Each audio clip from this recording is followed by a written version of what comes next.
de azeitão ou de outros queijos de leite cru.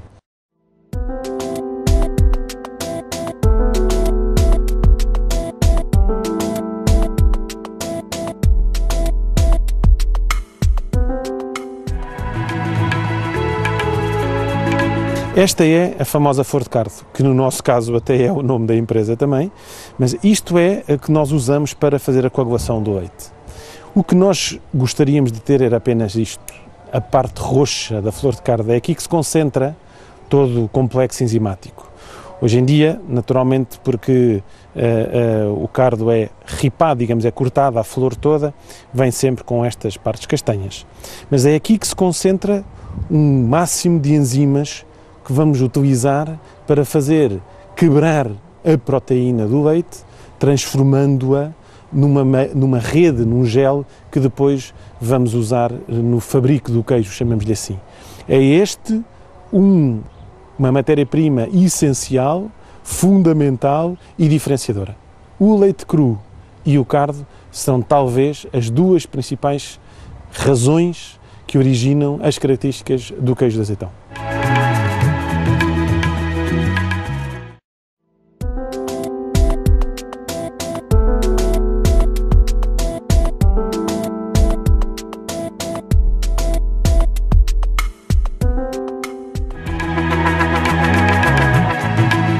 Em relação ao processo de fabrico que nós vamos ver a seguir, a fase fundamental é a fase da coagulação.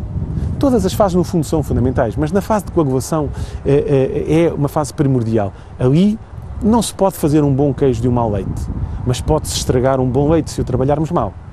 Em Cuba, aquilo que nós fazemos, como falámos já, é adicionar o extrato de flor de cardo e o sal. Portanto, vamos ali passar, o leite passa de uma fase líquida a uma fase de gel, uma fase mais sólida, e depois, como verão, o corte da coalhada, o agitar da coalhada, que tem como objetivo fazer a separação daquela parte sólida, aquilo que nós chamaremos os grãos da coalhada, para o soro. Soro esse que pode ter outras aplicações, o requeijão, a manteiga, aqui em Azeitão é muito tradicional o desnato do soro para a produção de manteiga, e aquela parte sólida, que é a parte que vai originar o queijo.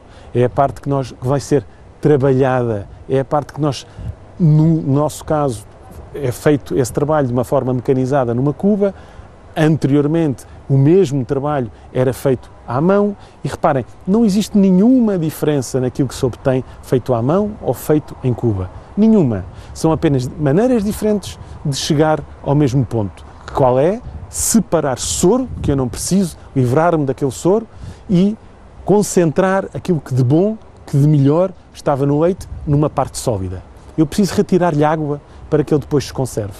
E, portanto, o que eu faço é retirar o soro, concentrar aquela parte boa e permitir que depois, durante o processo de cura, se vão dar as transformações que vão transformar uma massa insípida, branca, com sabor a giz, sem qualquer característica agradável do ponto de vista organoético, num excelente e fabuloso produto, tão diferenciado, tão diverso como é o queijo de azeitão.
Nós estamos naquilo que é a primeira fase da cura do queijo de azeitão.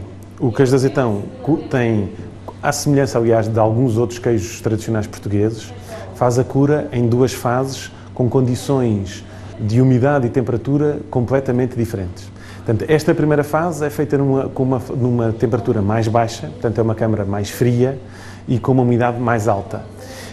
Antigamente a cura era feita em salas tradicionais, salas adaptadas de casas que não tinham controle nenhum, nem de temperatura, nem de umidade, e esta era a razão fundamental porque só se produzia queijo de azeitão até ao mês de maio, mais ou menos, porque a partir dessa altura a temperatura ambiente subia muito e era impossível ter estas condições necessárias à cura do queijo. Portanto, tradicionalmente, fazia-se o queijo de azeitão, produzia-se até ao mês de maio e depois novamente a partir do mês de outubro, por esta razão. Não era porque as ovelhas não dessem leite, era porque não havia condições para curar os queijos. Portanto, isto que nós aqui temos é um queijo fresco, chamemos-lhe assim. É um queijo que foi produzido ontem. É um queijo que tem uma consistência firme, que, como veem, é uma massa branca sem qualquer sabor, isso não veem, mas é uma massa esbranquiçada, parece giz, se fôssemos comer isto, parece giz, e como foi dessourada, nem sequer tem aqueles aspectos agradáveis do queijo fresco, que lhe vêm do soro que tem, do açúcar que está no soro e que lhe dá aquele aspecto doce que o queijo fresco tem e por isso também é agradável. Este queijo não tem nada disso. É um queijo que, como nós já vimos, é um queijo que foi prensado, ou mecânica, ou manualmente. Portanto, tiramos-lhe grande parte do soro e aqui está ele. É um leite cru, como nós também já vimos e falámos, e estamos a colocá-lo nas condições da primeira câmara, portanto, uma temperatura baixa, uma umidade elevada, que esperamos que sejam as condições ideais para a boa flora microbiana, que, como nós também já referimos anteriormente, vem do leite, faça o seu trabalho e inicie as suas fermentações. O que nós esperamos que aconteça a este queijo aqui é que a flora que vai trabalhando vai dando origem a um exudado bacteriano, como nós dizemos, é uma espécie de uma ranho, que nós chamamos reima, que vai aparecer à superfície do queijo e que é indicador de que a boa flora está a trabalhar. Portanto, é um indicador para nós muito importante. E, por outro lado, vai havendo já aqui alguma degradação, um partir da proteína que aqui está, que, como nós já falámos também, vem do leite e que é fundamental na estrutura do queijo. Aquilo que se passa nesta câmara, em primeiro lugar, são alterações da estrutura. Não é aqui que se vai desenvolver aromas e sabores. Isso vai ficar para mais tarde. Aqui é fundamentalmente a estrutura do queijo que aqui temos. Portanto, o que nós já fazemos nesta câmara, os queijos são acompanhados diariamente, voltados, portanto, para que não fiquem deformados. Este queijo já está um bocadinho deformado, portanto, vai ser voltado para manter a sua forma inicial e vai evoluir, todos os dias ele vai apresentando já uma pequenina diferença, mais umidade à superfície, vai deformando, vai abatendo, vai tornando-se mais mole, como se estivesse a perder densidade. Ao fim de 8, 10 dias, dependendo, mais uma vez, da riqueza dos leites, da forma como a flora está a trabalhar, da temperatura das câmaras, temos aqui um queijo que já tem a tal reima de que estávamos a falar. Portanto, é como se fosse uma reima que tem vários nomes, consoante as regiões, remela, enfim, chama-se-lhe muita coisa. Independentemente do nome que ela tenha, é isto que nós queremos. É um queijo que faça isto é a prova de que há uma atividade microbiana fundamentalmente aqui de superfície, que esteve a trabalhar, é o caso deste queijo, e ele próprio já deformou. Se lembrarem da forma que tinha o queijo inicial, veem que já é completamente diferente. É um queijo que abateu, está mais baixo, está mais largo, e é por esta alteração da estrutura que vai acontecendo aqui na Câmara 1 que, posteriormente, vamos ter que cintar os queijos. A famosa cinta que nós vemos em todos os queijos tradicionais tem exclusivamente a ver com isto. À medida que a estrutura do queijo se vai alterando, ele vai perdendo firmeza, vai perdendo consistência e às tantas não se vai aguentar, porque ainda não tem casca para o segurar. É o outro aspecto importante aqui. Devido à umidade muito elevada que aqui está, o queijo não forma casca. Reparem, é branco. Portanto, não tem nada aqui que o possa suster. Ele vai ficar cada vez mais mole e não vai ser capaz de se aguentar por si. Portanto, o trabalho que é feito na Câmara 1, ou na primeira casa, como lhe queiram chamar, que nós pretendemos é este. O desenvolvimento de uma reima que a determinada altura vai secar, e quando ela secar é sinal de que eu já não tenho muito mais trabalho a fazer aqui, e uma deformação da estrutura. Portanto, ele vai tornar-se mais baixo, mais abalado e mais mole. Quando chegarmos a este processo, quando tivermos uma reima seca, quando o queijo estiver deformado, podemos dizer que acabou o seu trabalho aqui e que vamos passá-lo para a fase seguinte.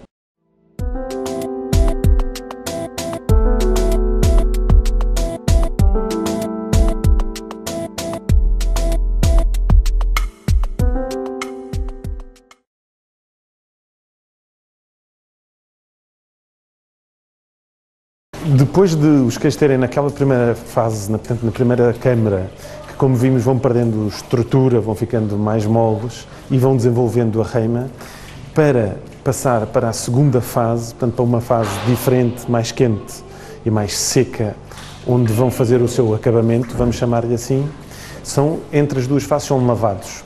E como nós tínhamos dito anteriormente, como não se aguentam, não têm estrutura e ainda não têm casca, são queijos absolutamente brancos, sem casca, é aqui que depois de lavados precisam de ser cintados. Portanto, pomos-lhe uma cinta para que não se deformem completamente. Adquiram novamente a sua forma, a forma que nós pretendemos que seja, não é? E passamos então, depois de lavados e cintados, como vemos, passamos então para a segunda fase de cura, onde se irá dar aquilo que poderíamos chamar o acabamento do queijo.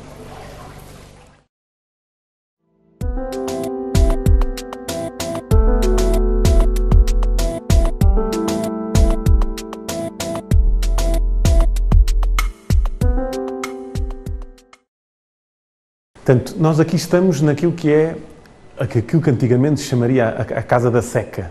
Em Azeitão chamava-se isto a Casa da Seca. A primeira casa seria a Casa da Sangria. Portanto, são a segunda fase da cura. Como nós temos o queijo de azeitão e muitos dos queijos tradicionais portugueses fazem a cura em duas condições completamente distintas. Uma primeira fase mais fria, mais úmida, uma segunda fase onde nós estamos agora mais seca e mais quente. A primeira coisa que se sente muito logo nestes ambientes muito diferentes, obviamente que aqui não dá para transmitir isso por um filme, o ambiente é muito diferente, nomeadamente o cheiro. O cheiro é completamente diferente e é um indicador muito importante de qualidade. Nós não fazemos bolas de ping-pong iguais todos os dias são diferentes. Vimos na primeira câmara como os leitos trabalham de maneira diferente, vimos os queijos a serem lavados e cintados e é assim que os queijos aqui chegam. Aqui vão ter que ter, de uma maneira geral, o mesmo tipo de cuidados, no sentido que são acompanhados, vão ter que ser voltados, vão ter que ser acompanhados diariamente e aqui, como ali, como na primeira câmara, trabalham de forma diferente, uns mais depressa, outros mais devagar. Daí que os tempos de cura, que estejam até definidos, no caso do azeitão, por exemplo, um tempo mínimo de cura 21 dias, mas há queijos, para se obter o queijo com a mesma característica, pode precisar de mais ou menos tempo.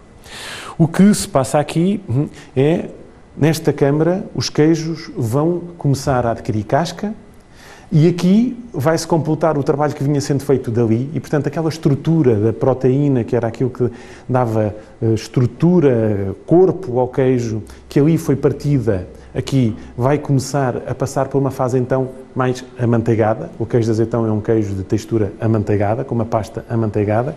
Portanto, vamos passar para uma fase mole.